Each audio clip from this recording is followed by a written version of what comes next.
In this video, we are going to talk about an overview of Bitcoin's price history. So before starting this video, please like this video and subscribe to our channel for the future updates. Bitcoin has experienced 5 significant peaks in price since its creation in 2009. So far, the cryptocurrency has had an all-time high of roughly $64,000 and increased mainstream adoption.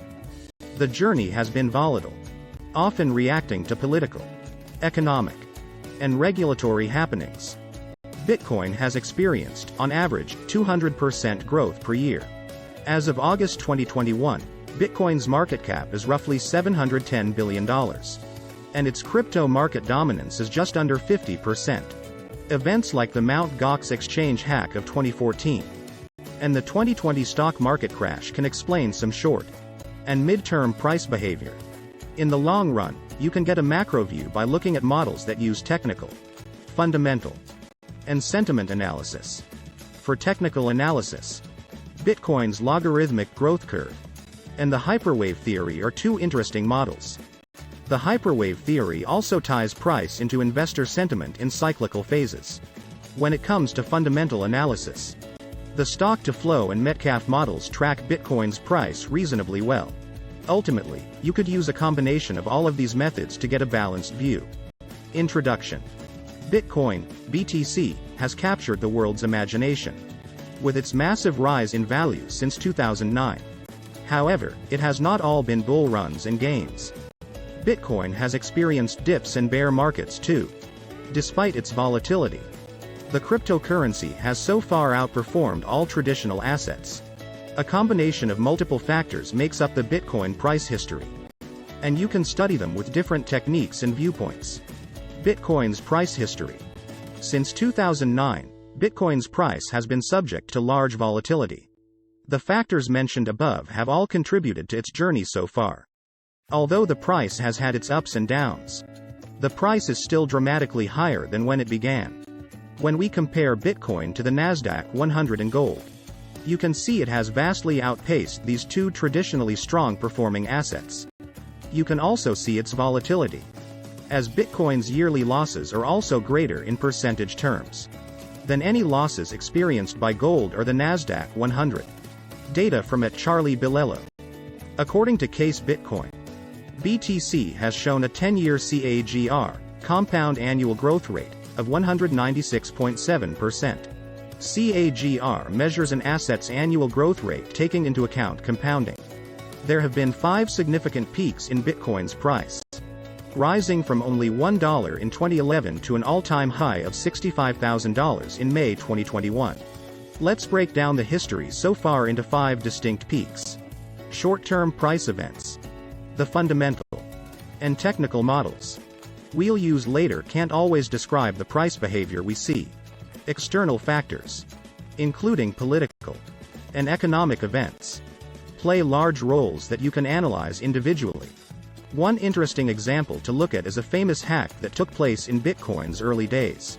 The Mt. Gox exchange hack. The Mt. Gox Bitcoin exchange hack was a significant event in 2014.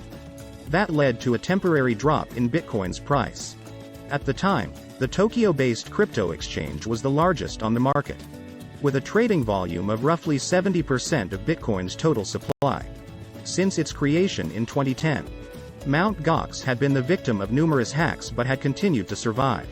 However, 2014's hack saw roughly 850,000 BTC stolen, wiping out most of the exchange's digital assets. Mt. Gox suspended withdrawals on February 14, 2014, leading to an approximately 20% decrease in Bitcoin's price to around $680 after trading at $850 for most of the week. Ultimately, hackers took $450 million USD of users' funds, and Mt. Gox went bankrupt. Some former users claim there were issues with the website's code that were not fixed in time. The reasons behind the hack are still not clear to this day, leading to multiple ongoing lawsuits and legal action against the exchange's CEO Mark Karpeles. How do we explain Bitcoin's long-term price history? In the long run, smaller, less important events have a minor impact on price. For this reason, It's interesting to look at other ways to explain Bitcoin's overall positive trajectory. One option is to study analytical models that use the techniques we already mentioned above. Fundamental analysis. Stock-to-flow model. The stock-to-flow model uses Bitcoin's limited supply as a possible indicator of price. At a basic level, Bitcoin is somewhat similar to gold or diamonds. Over time, these two commodities' prices have risen due to their scarcity. This factor lets investors use them as stores of value. If you take the total circulating global supply, stock, and divide it by the total amount produced by year, flow, you can use this ratio to model Bitcoin's price over time. We already know the exact amount of new Bitcoin's miners will generate and roughly when they will receive them. Put simply, mining returns are decreasing. And this creates an increasing stock-to-flow ratio. Stock-to-flow has proven popular due to its accuracy so far in modeling Bitcoin's price history. You can see below a 365-day SMA, and Bitcoin's historical price data and the prediction it gives going into the future. Stock-to-flow model BTC. The model does have some drawbacks. Over time, when Bitcoin's flow reaches zero, the model will eventually break as you can't divide by zero. This calculation gives implausible price predictions that tend to infinity.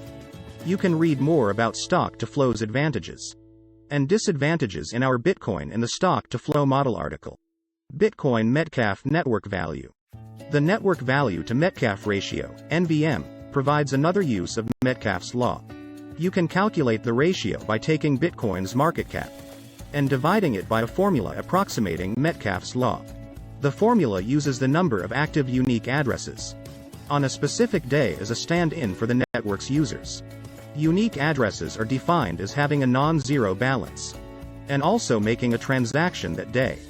A value over 1 indicates the market is overvalued and below 1 that it's undervalued. You can see how this looks visually with the following graph from CryptoQuant.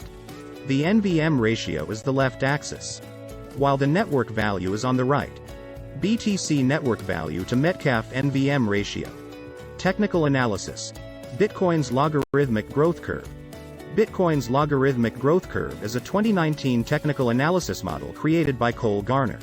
Standard Bitcoin price charts display the logarithmic, log, price against linear time on the x-axis. However, if you also log time, you can draw simple trend lines that match the tops of the last 3 bull runs and Bitcoin market support levels. Bitcoin log growth curve. These lines can be transformed back onto our original log price graph, providing us with a growth curve that has fairly accurately matched Bitcoin's price history so far, as seen in the following chart from lookintobitcoin.com. BTC log growth curve. Closing thoughts. It's obvious to see that there are a lot of theories out there that try to explain Bitcoin's price history. But no matter the answer, Bitcoin's almost 200% 10-year CAGR has shown the incredible rise of digital currencies. Even within cryptocurrencies, Bitcoin shows a market dominance of just under 50% as of August 2021, with a market cap of roughly $710 billion. The reasons behind this monumental growth include the crypto's fundamentals, market feeling, and economic events. However, past performance is not indicative of future results. It's helpful to understand why Bitcoin has had such a high price trajectory, but it doesn't tell us what will happen in the future. When we look at the bigger picture, Bitcoin has matured incredibly well for a new asset class that's only 12 years old. What do you think of our video? Let me know in the comment section below. If you enjoy this video and want to hear from me again, be sure to hit that subscribe button before you go.